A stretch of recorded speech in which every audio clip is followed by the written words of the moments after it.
iPhone'u satın almadan önce biraz abartılan bir marka olduğunu düşünüyordum. Biz Philips de almayı düşündük. Yani satın alınabilir bir model mi? Bunun üzerine biraz konuşalım. Merhaba arkadaşlar. Bugün Dyson'un V10 ile V11 modelini karşılaştıracağız. Biz bir yıldır V11 modelini kullanıyorduk. Annemlere de Dyson V10 modelini satın aldık. Yeni geldi. 19 kutu açılış videosunu çektim. Bir önceki videoda görebilirsiniz. Peki neden Dyson tercih ettik? Yani neden Philips değil? Arkadaşlar aslına baktığınızda ben Dyson'u satın almadan önce, yani bu V11'i almadan önce biraz abartılan bir marka olduğunu düşünüyorum. Kullandığımız sürece gerçekten çok memnun kaldım. Ve gerçekten malzeme kalitesi olsun, sonra internette gördüğüm servis süreçleri olsun, gerçekten Dyson parasını hak eden bir firma. Buna kanaat getirdim ve anneme de bu modeli aldık. Peki ben araştırırken V10 ile V11 modeli arasında acaba ne tür farklılıklar var diye merak ettiğimde tatmin edici bir video bulamadım. Bu konuda ben de en iyisi dedim, bu eksikliği ben gidereyim. Bu iki model arasında ne tür farklılıklar var, bunu videoya çekip göstermek istedim arkadaşlar. Öncelikle tasarım olarak başlarsak V10 ve V11'in en büyük farklarından biri arka tarafındaki LED ekran. V10 modelinin arkasında LED ekran yok. Ancak V11 modelde ise LED ekran var. Bu LED ekran sayesinde şarjınızın ne kadar kaldığını görebiliyorsunuz ve oradaki tuşla birlikte modları seçebiliyorsunuz. Ancak V10 modelinde ise çekiş modunu, yani maksimum birinci derece mi, ikinci derece mi, bunu elle ayarlayabiliyorsunuz. En büyük farklılık bu. İkinci farklılık ise kilo bazlı bir farklılık. Arkadaşlar V11 modeli 3 kilogramın üstünde, V10 ise 2 kilo 600 gram. Yani bir alt model olan V10 daha hafif bir model. Tabi bunun bir sebebi var. V10 modeli arkadaşlar motor gücü olarak V11'den bir tık düşük. Yani %10, %20 civarında bir düşüklüğü var. Ve şarj kapasitesi olarak da V10 gene bir %15 civarında düşük bir model. Ancak bu günlük kullanımda çok göze batacağını düşünmüyorum. En büyük farklılıklardan biri de arkadaşlar V11'in çekim gücü daha yüksek. Tabi bunu anlamanız için max, yani en yüksek seviyede kullanmanız gerek. Bunu günlük kullanımda çok az kullanıyorsunuz. Çünkü max çok yüksek bir güç sunuyor size. Bu da yani şarj 15 dakika civarı gidiyor. V10'da da aynı şekilde, V11'de de, yani max'ta kullandığınızda 15 dakika civarı gidiyor. Ancak normal zaten günlük kullanımda orta seviyede kullanırsınız. O da size bir 50 dakika civarı kullanım sunar. Aslında iki modelinde 60 dakika bir normal kullanım süresi sunduğunu söyleyebilirim arkadaşlar. En büyük farklardan biri de V10 modelinin şarj göstergesi. Bu 3 çizgili şarj göstergesi. Şarj göstergesi nasıl? Bakın arkadaşlar. Burada. V11'de ise LED ekranda bu şarj süresi gösteriliyor. Dakika olarak gösterildiği için V11 bu konuda daha avantajlı.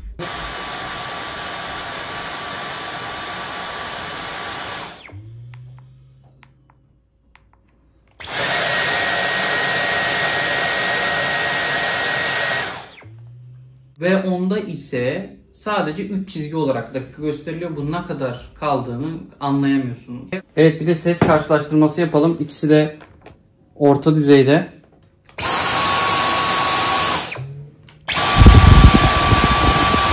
Yani bunun sesi, V10'un sesi daha tiz çıkıyor. Kulak tırmalıyor biraz. V11'in sesi daha tok. Çok rahatsız etmiyor. Ancak daha tiz. Bu daha pop. Ben burada V11'den yanayım. V10'u tercih etmemizin bir nedeni de annem almış olduğumuz. Yani annem yaşı itibariyle ağır bir süpürgeyi kaldıracak düzeyde değil. O noktada V10, yani 500 gramlık bir hafiflik gerçekten uzun kullanımda. Yani bir 10 dakikanın üzerinde bir kullanım yaptığınız zaman 500 gram bile fark ediyor. O noktada V10 gerçekten daha hafif bir model. Peki arkadaşlar, V10 tercih edilebilir, yani satın alınabilir bir model mi? Bunun üzerine biraz konuşalım. Arkadaşlar, bu V10 modeli Dyson'un aslında diğer modeller V11, V12 ve onun üst modelleri aslında V10'un geliştirilmiş modelleri.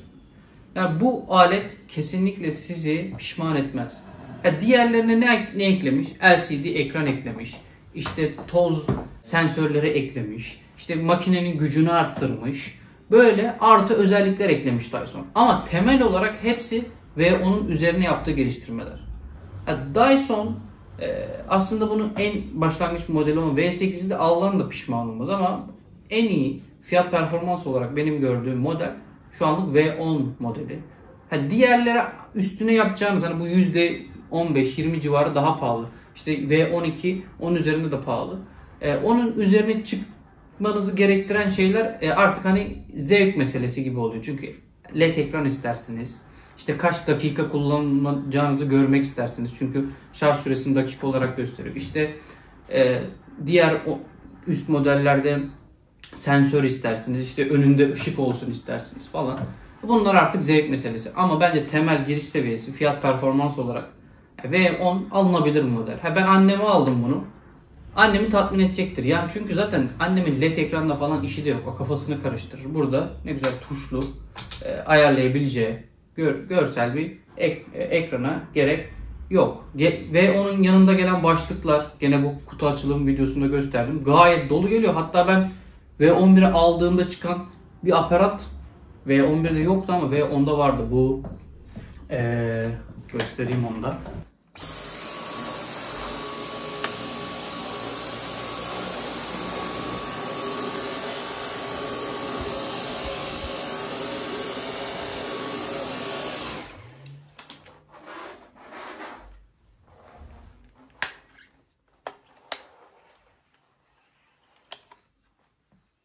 Koltuğun altlarını çok rahat bir şekilde süpürebiliyorsunuz. Yani bu aparat böyle bir kolaylık sağlıyor. Gene bu annemin işini de kolaylaştıracaktır. Bizim V11 modelinde bu aparat gelmedi. Dyson satın alırken en dikkat etmeniz gereken şey kutu içeriği arkadaşlar. Bazen Dyson sattığı ürünleri kutu içeriği değiştirebiliyor. Mesela biz V11 aldığımızda olan içerikler şu an yok. Sadece bir başlıkla geliyor. V11'de bir kutu azaltması yapmışlar. O sebeple yani Dyson kutu içeriklerini devamlı olarak değiştiriyor. Bunu satın alırken içeriğe dikkat etmeyi unutmayın. Biz Philips de almayı düşündük. Fiyatı daha düşük. Ama malzeme kalitesi olarak, servis deneyimi olarak Dyson gerçekten daha güvenilir bir firma olduğunu ispatlamış durumda. Ürün kalitesi, çekim gücü, dayanıklılık. Hani 2 yıl boyunca herhangi bir yeri kırılsa, arıza yapsa adamlar sorgusuz sualsiz yeni ürünü gönderiyor sana. Hem de nasıl? WhatsApp'tan çekiyorsun, işte şurası bozuldu diyorsun. Adam diyor ki tamam gönder ürünü, ben sana yenisini göndereyim. Bu kadar basit. Yüksek fiyat ama gerçekten hakkını veren bir marka. Bu sebeple ben yine Dyson tercih ettik. Şimdi sizler arkadaşlar karşılaştırmalı çekim videolarını koyacağım.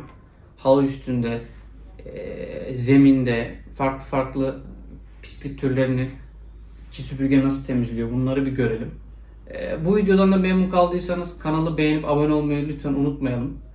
Videoya beğeni atarsanız memnun olurum. Şimdilik görüşmek üzere. Evet, sağ tarafımda V10, sol tarafımda V11, ikisi de orta seviye ayarlı. Başlıyoruz.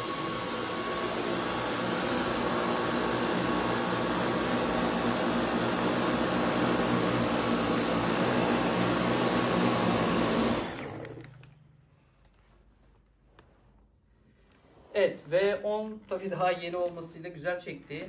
Ben hani V10, V11, V12, V8 ben Dyson'un çekim konusunda kesinlikle kafalarda soru işareti bırakacağını düşünmüyorum.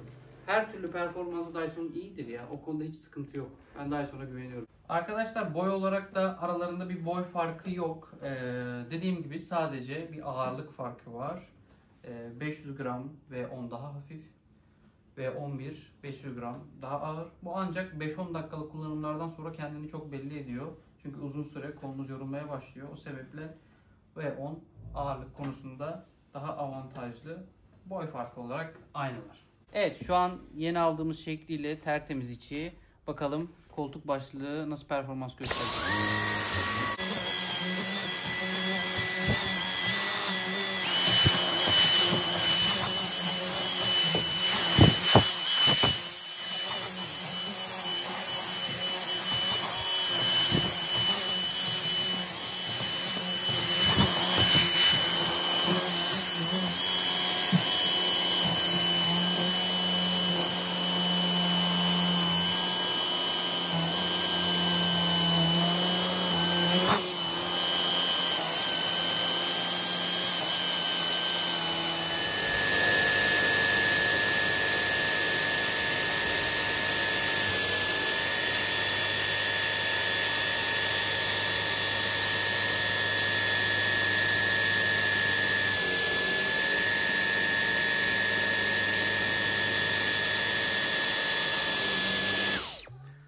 Arkadaşlar yani şu an kamerada görünüyor mu bilmiyorum ama şu yani ufak ufak gözle neredeyse görünemeyecek tozlar birikmiş ve onları çekti. Buna akar diyorlar. Bunlar bir nevi bakteri gibi bir şey herhalde. Bunu ta alt tabakadaki süngerden çekebiliyor arkadaşlar. Hani gerçekten ben bu kadar toza şaşırdım. Tertemizdi. Ta süngerdekileri çekti sanırım.